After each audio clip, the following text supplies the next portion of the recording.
i7 ગુજરાતનો અવાજ। નમસ્કાર દર્શક મિત્રો, i7 ન્યૂઝ ગુજરાતીની સાથે હું છું આપની સાથે પાયલ બામભણિયા। તો જોઈએ આજના મહત્વના સમાચાર।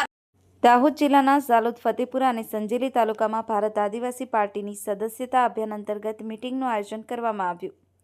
આજે સંજેલી તાલુકાના બીએપી પદાધિકારીઓની તેમજ ઝાલોદ અને ફતેપુરા તાલુકાના ભારત આદિવાસી પાર્ટી બીએપી અલગ અલગ જગ્યાએ મીટિંગ યોજાઈ, જેમાં બંને તાલુકાના ગામોના મોટી સંખ્યામાં આદિવાસી યુવાનો અને ગ્રામજનોએ પાર્ટીની વિચારધારા પર વિશ્વાસ વ્યક્ત કરી સ્વેચ્છાએ બીએપીની સભ્યતા સ્વીકારી।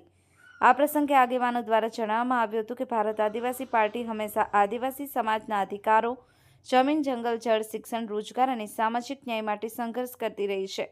ગામના નવા જોડાયેલા સભ્યોએ જણાવ્યું કે તેઓ આદિવાસી સમાજના હકો અને મજબૂત અવાજ ઉઠાવતી ભારત આદિવાસી પાર્ટી સાથે જોડાઈ અને સંગઠનને વધુ મજબૂત બનાવશે।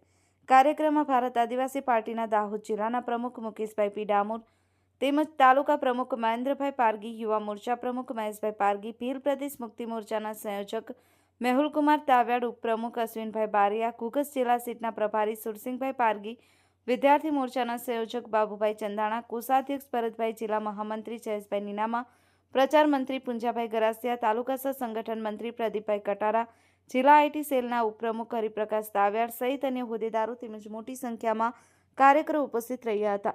નિલેશ વસિયાની સાથે cameraman Kalpeshbhai નિસરતા, i7 news Gujarati, Dahod.